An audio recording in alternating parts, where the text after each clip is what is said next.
महाराष्ट्रनामा live, बातमी विश्वासाची, सर्वसामान्यांच्या हक्काची। नमस्कार, मी अनिल सोनोने। महाराष्ट्रनामा लाईव्हमध्ये आपले सहर्ष स्वागत आहे। आज आपल्यासोबत आहेत नाथाभाऊ पाचरणे, सामाजिक कार्यकर्ते। नमस्कार। नमस्कार। सध्या शिक्षणाला खूप महत्त्व आहे। जो तो पालक आपल्या मुलाला उच्च दर्जाचं चांगलं शिक्षण मिळावं म्हणून धडपडत असतो, काम करत असतो। तसे करत असताना चांगल्या शाळेमध्ये म्हणजे इंग्लिश मीडियम शाळेमध्ये टाकण्याचा प्रत्येकाचा हट्ट असतो, प्रत्येक पालकाचा। तसाच शिरूरमध्ये सुद्धा जवळपास 10 शाळा ह्या इंग्लिश माध्यमाच्या आहेत आणि त्या शाळांमध्ये आज हजारो विद्यार्थी शिकत आहेत। तसे पाहता आपण पुणे हे विद्येचे माहेरघर म्हणले जातो, परंतु याच विद्येच्या माहेरघरामध्ये शिरूर तालुक्यात शिरूर शहरामध्ये ज्या काही 10 शाळा आहेत त्या 10 शाळांची मान्यता रद्द करण्याची जी शिफारस केलेली आहे ही खूप धक्कादायक बातमी आहे। आज आपण जाणून घेऊ आपण नाथाभाऊ पाचरणे यांच्याकडून की नेमकं हे मान्यता रद्द करण्याची जी शिफारस आहे त्यांच्या जे नेमकं काय त्याच्यावर त्यांनी ॲलिगेशन केलेले आहे आणि त्याच्यावर काय त्या त्रुटी आहेत आज आपण जाणून घेऊ नाथाभाऊ पाचरणे यांच्याकडून। आपण जे RM Dhariwal English medium school याची आपण तक्रार केलेली आहे, जे शिरूरमध्ये एक तालुक्यात नावाजलेली एक शाळा आहे। तर त्या तक्रारीचं स्वरूप आपण बरेच त्याचे शिरूर विकास गट आदी गट शैक्षणिक संस्था या मान्यता करून कायद्यानुसार आर्थिक दंड व फौजदारी गुन्हे दाखल करण्याबाबतची आपण तक्रार केलेली आहे। तर नेमकं काय सांगाल आपण त्या RMD स्कूल बद्दल जी आपण तक्रार केली त्याबद्दल आपण काय सांगाल? सर्व पालकांना नमस्कार। सर, आपल्या सर्वांना माहिती आहे की 2020 या वर्षामध्ये कोरोनाने आपल्या संपूर्ण जगावरती अतिक्रमण केलं आणि प्रत्येक कुटुंबाची आर्थिक मानसिक परिस्थिती ही त्या काळामध्ये ढासळली। शिक्षणाच्या क्षेत्रातही हाच बदल झाला, कारण आतापर्यंत जी प्रथा आहे सुरुवातीपासूनची शिक्षणाची की शाळेमध्ये जाऊन मुलांनी शिक्षण घेतलं पाहिजे, परंतु त्या संचारबंदीच्या काळामध्ये मुलांचं शिक्षण संपूर्णपणे बंद झालं आणि शासनाने त्या काळामध्ये ऑनलाईन शिक्षण पद्धतीचा अवलंब केला। परंतु खरं तर ही ऑनलाईन शिक्षण पद्धती ही भारतासारख्या देशामध्ये खरंच एवढी प्रभावशाली ठरणार होती का याची कुठेही चाचपणी झाली नाही। आज खेडोपाडी जे आहे मोबाईल जरी खेडोपाडी पोहोचला असला तरी त्यासाठी जे नेटवर्क असेल त्याच्या समस्या होत्या। कित्येक मुलांना पालकांना मोबाईल कसा वापरायचा, त्याच्यामध्ये ऑनलाईन शिक्षण कशा पद्धतीने घ्यायचं याची कुठलीही माहिती नसताना त्या शिक्षण पद्धतीचा अवलंब शासनाने ज्यावेळेस केला 6 महिने तर मुलांना कळालं नाही, पालकांना सुद्धा कळालं नाही की ऑनलाईन शिक्षण हे कसं घ्यायचं त्यामधनं। आणि या सगळ्या परिस्थितीचा जो काही फायदा आहे तो या शाळा शिक्षण संस्थांनी आणि या खाजगी संस्थांनी इंग्रजी माध्यमाच्या संस्थांनी याचा घेतला। कारण मुलांनी या काळामध्ये ऑनलाईन शिक्षण घेतलं नाही, परंतु शाळांनी त्यांची जी फी आकारणी आहे त्याच्यामध्ये कुठेही पालकांना सवलत दिली नाही। या कोरोनाच्या गंभीर महामारीच्या काळामध्ये प्रत्येक कुटुंबामध्ये कोणी ना कोणी सदस्य हा ICU मध्ये होता। अक्षरशः कोरोनाने मृत्यूने प्रत्येक कुटुंबाला गाठलेला असताना मुलांच्या शिक्षणामध्ये या शाळा संस्थांनी लुटमार करण्याच्या हेतूने प्रत्येक कुटुंबाला सुद्धा तसंच गाठलं आणि या सगळ्या प्रकरणामुळे अक्षरशः लोकांना जीव वाचवावा की मुलांना शिक्षण द्यावं हा प्रश्न समोर आला। याच्यामध्ये छोटे व्यावसायिक होते, ज्यांच्या हातावरती पोट होतं, ज्यांच्या नोकऱ्या होत्या, त्या लोकांच्या नोकऱ्या व्यवसायांच्यावर गदा आली, कुटुंबाचा आर्थिक स्रोत बंद झाले आणि मुलांची फी भरणं या पालकांना शक्य झालं नाही।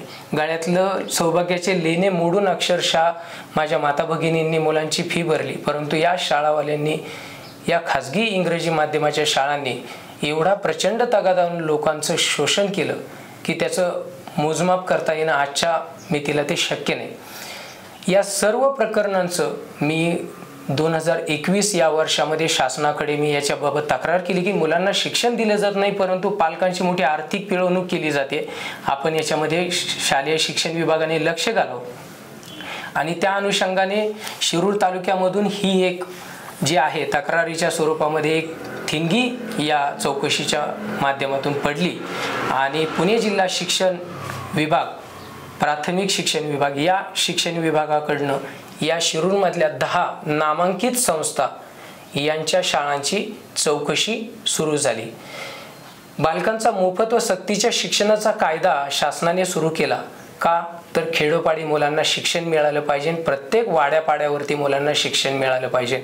परंतु शासनाकडे असणारी पर्याप्त व्यवस्था ही अपुरी असल्या कारणामुळे मग खाजगी स्वयंअर्थसहाय्यित शाळांना 2009 मध्ये मान्यता देण्यात आल्या की त्याचा हेतू हा प्रत्येक कुटुंबापर्यंत शिक्षण हे पोहोचलं पाहिजे आणि तेही माफक दरात पोहोचलं पाहिजे. त्याच्यासाठी खूप नियमावली शासनाने बनवल्या. मग त्याच्यामध्ये शुल्क निर्धारण कायदा बनवण्यात आला, आरटी ॲक्ट बनवण्यात आला आणि त्या माध्यमातून या शाळांनी पालकांच्या विद्यार्थ्यांना हे शिक्षण दिलं पाहिजे असं शासनाचं धोरण ठरवण्यात आलं.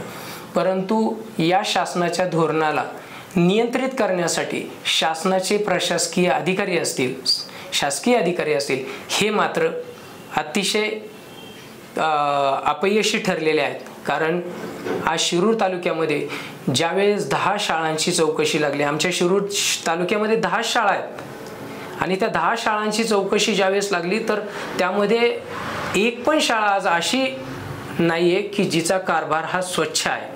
या सर्व 10 शाळांची मान्यता रद्द करण्याचे प्रस्ताव शिक्षण अधिकारी जिल्हा परिषद पुणे यांनी शिक्षण संचालक महाराष्ट्र राज्य यांच्याकडे केलेले आहे. जर अशी परिस्थिती असेल तर संपूर्ण शिरूर तालुक्यासह पुणे जिल्हा आणि महाराष्ट्रामध्ये आज खाजगी शाळांच्या माध्यमातून किती मोठा भ्रष्टाचार आणि आर्थिक गैरव्यवहार, नियमबाह्य कारभार चालू आहे हे या माध्यमातून सरकारला दिसलं पाहिजे.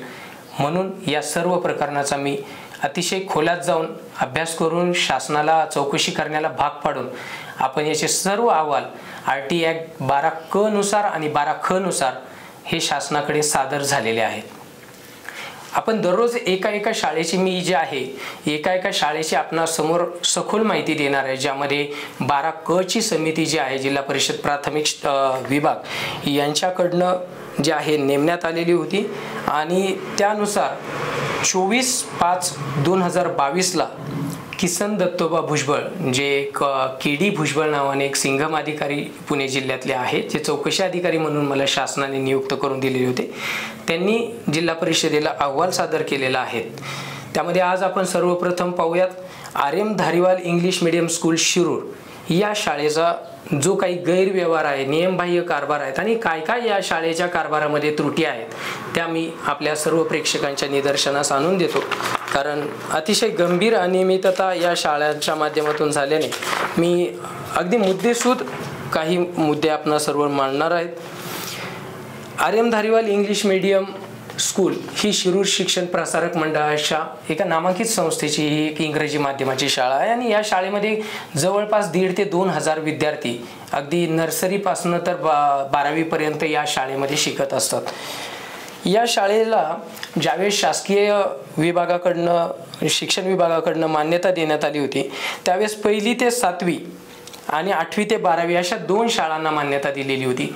परंतु नियमाप्रमाणे या 2 शाळांना मान्यता देत असताना स्वतंत्र मुख्याध्यापकांची नियुक्ती करणं हे नियमाप्रमाणे गरजेचं होतं. कारण त्या प्राथमिक गट आणि माध्यमिक गट या दोनही विभागाचं प्रशासकीय कामकाज असेल, शिक्षणाची गुणवत्ता असेल, ही या मुख्याध्यापकाच्या माध्यमातून नियंत्रित करून मुलांना गुणवत्तापूर्वक शिक्षण देणं हे गरजेचं असताना या शाळेकडनं फक्त एकाच मुख्याध्यापकाची नियुक्ती करण्यात आली.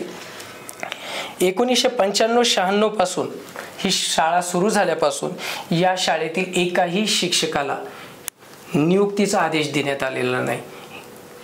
ही अतिशय गंभीर बाब आहे. कारण या शाळेमध्ये वेट बिगार पद्धतीने जसे आपण कंपनीमध्ये कामगार नियुक्ती करतो तशा पद्धतीने या शाळेमध्ये शिक्षकांकडनं राबवून काम घेतलं जातं आणि त्यांना आत्तापर्यंत एकाही शिक्षकाला नियुक्तीचे आदेश नियमाप्रमाणे दिलेले नाही. ही या शाळेची मोठी गंभीर अनियमितता आहे. या शाळेचं 2 मजल्याचं बांधकाम आहे, परंतु याला नगरपालिकेमधनं परवानगी दिलेली आहे की नाही ही मोठी शंकेची बाब आहे. कारण या शाळेच्या संस्थेचे जे कोणी आहेत, अध्यक्ष असतील, संचालक मंडळ असेल, हे या तालुक्यातील एक नामांकित व्यक्तिमत्व आहेत. त्यामुळे प्रशासनामध्ये सुद्धा त्यांचं खूप चांगले संबंध असल्यामुळे त्याला परवानगी देण्यात आली की नाही हे शासनाला त्यांनी सादर केलेलं नाही. या शाळेच्या मध्ये शासन नियमाप्रमाणे शाळा समिती स्थापन केली गेली पाहिजे. कारण खर्च आणि उत्पन्न यानुसार शाळेचा विकास करणं आणि त्या फीस मंजुरी देऊन खर्चास मान्यता देणं हे या शाळा व्यवस्थापन समितीचं काम असतं. परंतु या शाळेमध्ये आत्तापर्यंत शाळा व्यवस्थापन शाळेची समिती स्थापन करण्यात आलेली नाही. या शाळेने केलेल्या खर्चाला बजेटला कोणतीही मंजुरी नाही. शाळा समितीच नसल्यामुळे शाळा व्यवस्थापन कार्यरत नाही असा सरळ सरळ त्याचा निष्कर्ष निघतो. 2014 पासून या शाळेमध्ये EPTA गठीत केलेलं नाही. आता EPTA हा शब्द आपण इंग्रजी आहे, परंतु याचा अर्थ समजावून घेणं खूप महत्त्वाचं आहे की कोणत्याही शाळेमध्ये ज्यावेळेस पालकांच्या वतीने काही निर्णय घ्यायचे असतात तर शासनाने एक पालकांची कार्यकारी समिती स्थापन करण्यासाठीचा एक नियम बनवलेला आहे, ज्यामध्ये संपूर्ण पालक हे PTA मेंबर असतात, म्हणजे पालक शिक्षक प्रतिनिधी असतात.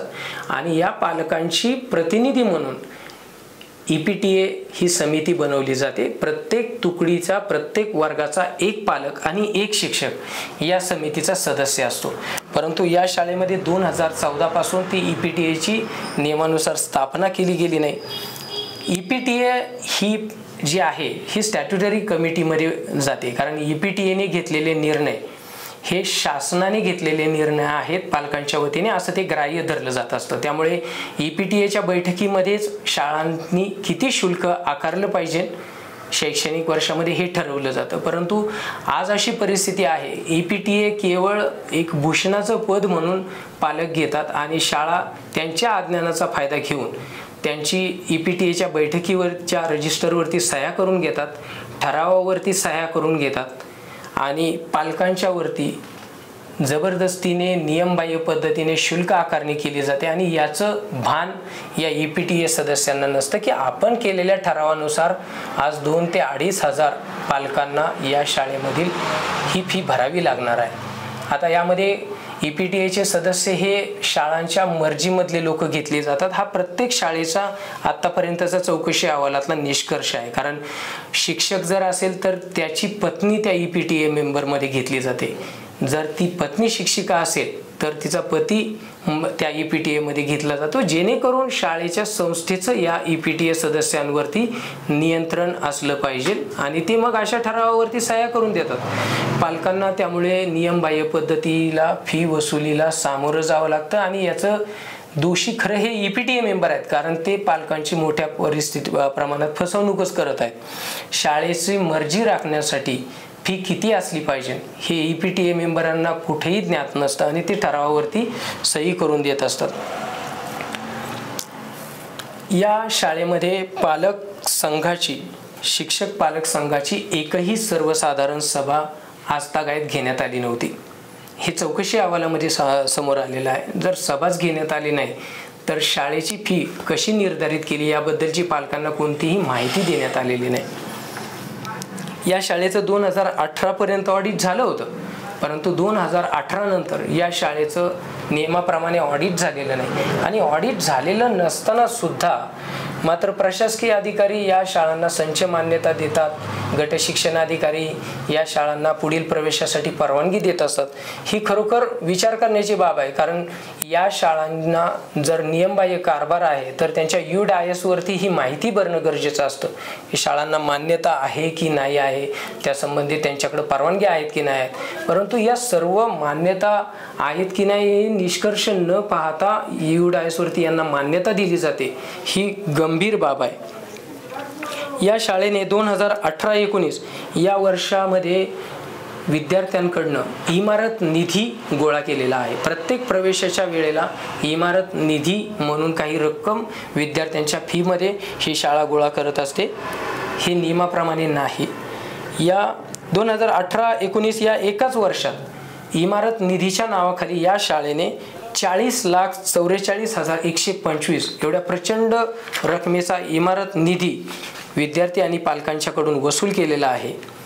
आणि ज्यावेळेस हे चौकशी अहवालामध्ये निष्पन्न झालं की इमारत निधी हा विद्यार्थ्यांकडनं वसूल केलेला आहे, म्हणजेच ती इमारत जी आहे ती विद्यार्थ्यांच्या आणि लोकवर्गणीतून बांधली गेलेली आहे. आणि असे असताना या शाळेने जवळपास 12 लाख रुपये या इमारतीचं भाडं पुन्हा एकदा पालकांकडून वसूल केलेलं आहे. म्हणजे विचार करा, जी इमारत विद्यार्थ्यांच्या पालकांच्या फीच्या पैशातून बांधली गेलेली आहे, तीच इमारत संस्थेला भाड्याने दाखवून प्रत्येक वर्षी 1 लाख रुपये भाडं खर्चात दाखवून पालकांकडून ते फीच्या स्वरूपात पुन्हा गोळा केलेला आहे. म्हणजेच इमारत बांधण्यासाठी पण पैसा पालकांकडून आणि त्या शाळेत शिकवण्यासाठी पुन्हा भाडं पण पालकांकडून वसूल केलं जाते. असं एवढा मोठा भ्रष्टाचार, आर्थिक भ्रष्टाचार या शाळेमध्ये आहे. या शाळेकडे प्रचंड मोठ्या प्रमाणात पालकांच्या फीच्या माध्यमातून FDच्या रकमा जमवण्यात आलेल्या आहेत. या रकमांचा अंदाज सुद्धा EPTA या चौकशी समितीला यांनी सादर केलेला नाही, याचा अहवाल सादर केलेला नाही. परंतु त्यांचं ज्यावेळेस ऑडिट रिपोर्ट पाहिले गेले तर त्या ऑडिट रिपोर्टमध्ये वर्षाला 79,25,133 इतक्या रकमेचं व्याज FDवरचं जे आहे त्यांनी त्यामध्ये दिसून आलेलं आहे. आता 79,25,000 व्याज जर FDवरचं जर दिसत असेल तर त्या FDची रक्कम किती असेल याचा अंदाज आपण घेतला तर त्यावरून कळून येईल की शाळेने किती मोठ्या प्रचंड प्रमाणामध्ये या आर्थिक गैरव्यवहार केलेला आहे. शाळेला जे आहे 15%च्या पेक्षा जास्त सरप्लस रक्कम खात्यामध्ये ठेवता येत नाही. जी काही वरती रक्कम जी काही फीच्या स्वरूपात गोळा केलेली असते ती विद्यार्थ्यांच्या गुणवत्ता विकास वाढ असेल, नंतर इन्फ्रास्ट्रक्चर डेव्हलपमेंट म्हणजे भौतिक सोयीसुविधा देण्यामध्ये असेल, हा खर्च करणं अपेक्षित असतं. परंतु तसे न करता या शाळेच्या अकाउंटमध्ये 1,62,10,125 म्हणजे जवळपास वार्षिक जे उलाढालीच्या 37.64% सरप्लस रक्कम या शाळेकडे शिल्लक आहे, असं या ऑडिट रिपोर्टमध्ये दिसून आलं. आणि अजून एक गंभीर अशी बाब आहे की या शाळेमध्ये ऑनलाईन पद्धतीने फी घेतली जात नाही. जी रक्कम घेतली जाते ती रोख स्वरूपामध्ये घेतली जाते. त्याच्यामध्ये काही पावत्या सुद्धा या साध्या कागदावरती दिलेल्या होत्या. त्याच्या चौकशी समितीला मी त्या सादर पण केल्या होत्या. म्हणजे जी आकडा दाखवला जातोय आता बॅलन्स शीटला तर तो सुद्धा हा खोटा असण्याची शक्यता नाकारता येत नाही, कारण त्यामधील किती फी ही अकाउंटला भरली गेली यावरती शंका आहे. आता या शाळेमध्ये शाळांना तसं वह्या, पुस्तकं, गणवेश, बूट हे विक्री करण्याचा कोणताही अधिकार नाही. शासनाने शाळा हे विक्री करण्याचं केंद्र बनवलेलं नाही. तसं नियमात पण नाही की शाळांना कोणत्याही प्रकारचे विद्यार्थ्यांना साहित्य विक्री करण्याचा कोणताही अधिकार नाही. परंतु सर्रासपणे आज या सर्व शाळांमध्ये वह्या, पुस्तकं, युनिफॉर्म याची विक्री केली जाते आणि तीही चढ्या रकमेने केली जाते. म्हणजे जर 500 रुपयांची वह्या पुस्तकं असतील तर 5-5 हजार रुपये पालकांकडून जबरदस्तीने वसूल केले जातात. कारण ते जे काही वह्या पुस्तकं जे बनवतात, जे प्रिंटिंगची ऑर्डर देतात ती मार्केटमध्ये दुसऱ्या दुकानात उपलब्ध नसते. त्यामुळे पालकांना नाईलाज असतो 500 रुपयांची पुस्तकं ही 5,000, 7,000 एवढ्या रकमेला विकत घ्यावी लागतात. आणि तक्रार करणार तर कोणाकडे, कारण आज जिल्हा स्तरावरती पाठपुरावा करण्यासाठी सामान्य माणसाला इतके उंबरे झिजवावे लागतात की तो त्याचा चौकशी करण्याचा अट्टाहास सोडून देतो. सन 2019-20 आणि 20-21 या आर्थिक वर्षाचे रिपोर्ट संस्थेने सादरच केलेले नाही. त्यामुळे या वर्षामध्ये किती आर्थिक अपहार झालेला आहे हे शासनाच्या चौकशीमध्ये सांगता येत नाही. 18-19 मध्ये जर 79,25,000 जर FD असतील तर 19 पासून आज 24 आहे. आतापर्यंतच्या FDंचा आपण सर्व प्रेक्षकांनी विचार केला तर त्याचा अंदाज येऊन जाईल. या शाळेमध्ये कॅशबुक आणि लेजर उपलब्ध नाहीत. म्हणजे जो काही आर्थिक हिशोब आहे याचा हिशोब ठेवणारं कॅशबुक या शाळेमध्ये उपलब्ध नाही किंवा चौकशी समितीला ते सादर करण्यात आलं नाही, जेणेकरून त्यांना खरा आर्थिक अपहाराचा आकडा त्यांच्या निदर्शनास येईल. म्हणून हे अभिलेख चौकशी समितीला सादर करण्यात आले नाहीत. या शाळेतील शिक्षक व शिक्षकेतर कर्मचाऱ्यांचे गोपनीय अहवाल जे प्रत्येक शाळेला बंधनकारक आहेत बनवणं नियमाप्रमाणे, ते बनवण्यात आलेले नाहीत. मुख्याध्यापक, त्यामुळे चौकशी समितीने मुख्याध्यापक व संस्था यांच्यावरती जबाबदारी निश्चित करून कारवाई करण्याची शिफारस झालेली आहे. मुख्याध्यापक वगळता एकाही कर्मचाऱ्यास या शाळेने आजपर्यंत नियुक्ती आदेश दिलेला नाही. या शाळेत 1995-96 पासून एकाही कर्मचाऱ्याचं सेवा पुस्तक तयार करण्यात आलेलं नाही. म्हणजेच या शाळेतील कर्मचाऱ्यांचं आर्थिक आणि मानसिक शोषण हे केलं जात आहे असं या अहवालावरनं सरळ सरळ दिसते. शाळेत RTA कायद्याचं उल्लंघन करून प्रवेश प्रक्रिया राबवली जात आहे हे या शाळेच्या मुख्याध्यापिकेने मान्य केलेलं आहे. शाळेतील शिक्षक भरती ही आरक्षण पाळून करण्यात आलेली नाही हेही या चौकशी अहवालामध्ये सादर केलेलं आहे. तसेच पालकांनी ज्या काही तक्रारी केलेल्या होत्या की मुलांना शिक्षणापासून वंचित ठेवलं जाते, त्या तक्रारीच्या अनुषंगाने जी चौकशी झाली त्यामध्ये सुद्धा हे उघड झालं की अनेक विद्यार्थ्यांना या शाळेने केवळ फी न भरल्याच्या कारणास्तव शिक्षणापासून वंचित ठेवण्यात आलेलं आहे. त्यामुळे या शाळेचं जे आहे बालकांचा सक्तीचा व मोफत शिक्षणाचा हक्क अधिनियम 2009च्या कलम 18च्या प्रयोजनार्थ नियम 4 अन्वये शाळा मान्यता नंबर 2 मध्ये दिलं जातं.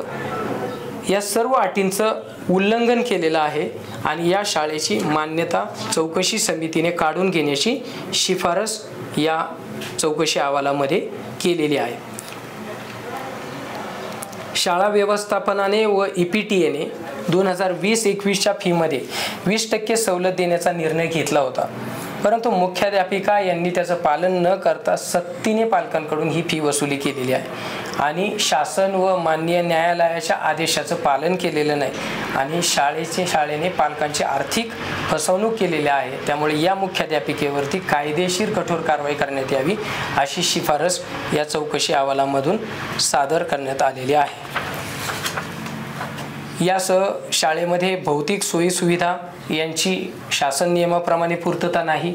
मुलांना खेळण्यासाठी जे आहे आवश्यक मैदान जे आहे या शाळेकडे पर्याप्त प्रमाणामध्ये उपलब्ध नाही आणि हे 12क अहवालामध्ये माननीय श्री किसन दत्तोबा भुजबळ यांनी दिनांक 24/5/2024 माननीय श्री किसन दत्तोबा भुजबळ यांनी जिल्हा परिषद प्राथमिक शिक्षणाधिकाऱ्यांना अहवाल सादर केल्यानंतर सुद्धा प्रशासनाकडून या प्रकरणामध्ये खूप दिरंगाई करण्यात आली. यासाठी प्रचंड पाठपुरावा आम्हाला करावा लागला. जिल्हा परिषदेचे अक्षरशः उंबरे आम्ही या वर्षभरामध्ये झिजवले, कारण या अधिकाऱ्यांना या मोठ्या शिक्षण संस्थांनी काय सांगितलं होतं किंवा त्याच्या पाठीमागं काय चर्चा असतील त्या सांगता येत नाही, परंतु या सर्व प्रकरणाला मॅनेज करण्यासाठी यामध्ये खूप मोठा विलंब या शासकीय अधिकाऱ्यांकडनं करण्यात आला.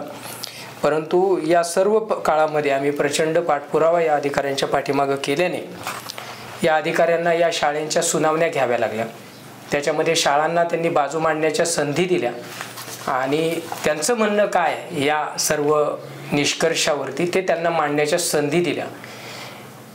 या सुनावण्यांच्या मध्ये सुद्धा ज्यावेळेस त्यांना पर्याप्त कालावधी देण्यात आला, त्यांना कोणतीही कागदपत्र समाधानकारकरित्या जिल्हा प्रशासनाला सादर करता आले नाहीत आणि या सुनावणीमध्ये मी स्वतः असल्याने ती व्हिडिओ रेकॉर्डिंगमध्ये बैठक असल्यामुळे यावेळी कोणत्याही प्रकारचं गैरकृत्य शाळेला करता आलं नाही. इव्हन त्या अधिकाऱ्यांना सुद्धा त्याच्यामध्ये कोणतीही गोष्ट लपवता आली नाही आणि त्याचा परिणाम हा दिनांक 29/5/2023 म्हणजे 24/5/2022 ते 29/5/2023 बरोबर 367 दिवस यामध्ये कालावधी गेलाय एका सामान्य माणसाला न्याय मिळण्यासाठी.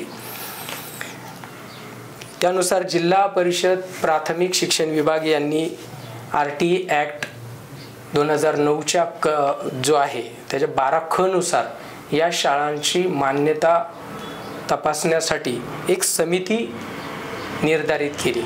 मधल्या काळामध्ये त्यांनी यासाठी 3 समित्या स्थापन केल्या, परंतु त्या फक्त कागदावरती स्थापन केल्या आणि निष्कर्ष त्याच्यातनं कोणत्याही काढायचं नाही किंवा चौकशीला जायचं नाही असा तो गैरप्रकार या सगळ्या मधल्या काळामध्ये चालू होता. अतिशय मानसिक त्रास झाला या सर्व प्रकरणाचा पाठपुरावा करत असताना, परंतु आम्ही जिद्द सोडली नाही, कारण शेवटी पालकांना न्याय मिळाला पाहिजे आणि या शिक्षण संस्थांच्या मध्ये किती मोठा प्रचंड गैरव्यवहार चालू आहे हे समाजासमोर आलं पाहिजे. या दृष्टिकोनातून आम्ही याचा पाठपुरावा केला आणि 29/5/2023 जिल्हा परिषद प्राथमिक शिक्षण विभाग यांनी 12ख नुसार 5 सदस्यीय समिती ही स्थापन करण्यात आली. यामध्ये गट शिक्षण अधिकारी दर्जाचे अधिकारी हे समिती अध्यक्ष होते. यामध्ये निलेश गवळी होते, गट शिक्षण अधिकारी पंचायत समिती शिरूर, राजकुमार बामणे हे विस्तार अधिकारी होते जिल्हा परिषद पुणेचे. काळे LD हे विस्तार अधिकारी होते पंचायत समिती शिरूरचे. अल देशमुख हे शिक्षण तज्ज्ञ होते.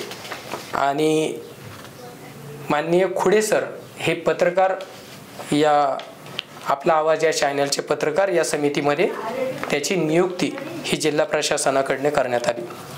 त्यानुसार याच चौकशी समितीकडनं 5 शाळांची चौकशी करण्यात आली. त्यामध्ये शिरूर शिक्षण प्रसारक मंडळ संचलित Aryam Dhariwal English medium school taluka Shirur जिल्हा पुणे या शाळेची चौकशी करण्यासाठी ही समिती या शाळेमध्ये गेली होती. परंतु या शाळेला ज्यावेळेस सुनावणीमध्ये त्यांची बाजू मांडण्याची संधी दिली असताना या शाळेकडे कोणत्याही प्रकारचे अधिकृत कागदपत्रे ही सादर करता न आल्यामुळे या शाळेच्या मुख्याध्यापिकेने या चौकशी समितीला कोणतीही कागदपत्रे सादर करण्यास नकार दिला आणि 12ख समितीला सर्व दप्तर संस्था सचिव यांच्याकडे जमा केले आहे असं उत्तर देऊन मुख्याध्यापिका सौ घारू यांनी 12/6/2023 रोजी जिल्हा परिषदेत आम्ही सादर करू असं म्हणून कोणतीही कागदपत्रे जिल्हा प्रशासनाला सादर केली नाही. याचाच अर्थ असा होतो की मुख्याध्यापिका आणि जे कोणी संबंधित संस्था सचिव आहेत हे जाणीवपूर्वक ही सर्व कागदपत्रे शासनाकडून लपवत आहेत आणि याच्यामधनं पळवाट शोधण्यासाठी ते प्रचंड प्रयत्न करत आहेत. तसा अहवाल या 12ख समितीने सादर केलेला होता. त्यामध्ये त्यांनी असा निष्कर्ष काढला होता, बालकांचा मोफत व सक्तीच्या शिक्षणाचा हक्क अधिनियम 2009 मधील 12(3) अन्वये माहिती न दाखवून शाळेने उल्लंघन केले असल्यामुळे महाराष्ट्र बालकांचा मोफत व सक्तीचा शिक्षणाचा अधिकार नियम 2011 मधील नियम 12ख नुसार मान्यता काढून घेण्याची तरतूद असल्याने या शाळेची मान्यता रद्द करण्याची शिफारस करण्यात येत आहे.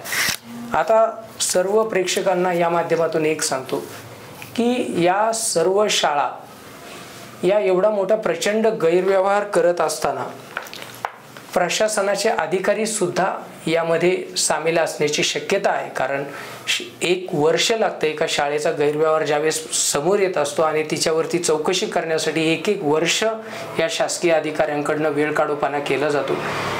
मग यांची सुद्धा या सर्व प्रकरणामध्ये खरं तर सखोल चौकशी होऊन यांच्यावरती कारवाई केली गेली पाहिजे. कारण यांना काही मॅनेज केलं जातंय का? सर्वसामान्य माणसाला जर न्याय मिळण्यासाठी जर 3-3 वर्ष जर शासनाच्या दरवाजात खेट्या माराव्या लागत असतील तर सरकारने सुद्धा या सर्व अधिकाऱ्यांची ही चौकशी केली गेली पाहिजे आणि यांच्यावरती कारवाई केली गेली पाहिजे. कारण संपूर्ण या प्रकरणामध्ये कोट्यावधी रुपयांचा हा आर्थिक गैरव्यवहार झालेला आहे आणि त्यानुसार दिनांक 6/10/2023 रोजी म्हणजे हा अहवाल सादर झाला 29/5/2023 आणि पुढचा आदेश निघण्यासाठी 6/10/2023 म्हणजे जवळपास याच्यामध्ये 5 महिन्याचा विलंब केला आहे. म्हणजे अधिकाऱ्यांनी त्यांच्या कार्यपद्धतीमध्ये किती कार्यक्षम आहेत, जिल्हा परिषद पुणेचे जे शिक्षण अधिकारी आहेत ते किती कार्यक्षम आहेत हे याच्यावरनं दिसून येत आहे. आणि त्यांनी माननीय संचालक शिक्षण विभाग शिक्षण संचालनालय महाराष्ट्र राज्य यांच्याकडे हा अहवाल सादर केलेला आहे की या सदर शाळेची मान्यता रद्द करून त्यांच्यावरती पुढील कायदेशीर कठोर कारवाई करण्यात यावी असा अहवाल पाठवण्यात आलेला आहे. तरी येणाऱ्या काळामध्ये या सर्व शाळांची मान्यता रद्द करून सदर शाळा शासनाने त्यांच्या ताब्यात घेतल्या पाहिजे. आपण जे आज त्या शाळेबद्दल ज्या निष्कर्ष व त्याच्यावर जे प्रशासनाच्या समितीने ओढलेले ताशेरे हे खूपच गंभीर असे ताशेरे त्या शाळेवर ओढलेले आहेत आणि नक्कीच अशा ज्या काही शाळा असतील त्याच्यावर कारवाई झालीच पाहिजे. आज आपण आमच्या स्टुडिओमध्ये आलात त्याबद्दल आपले धन्यवाद आणि आपण आता पुढच्या भागात भेटू.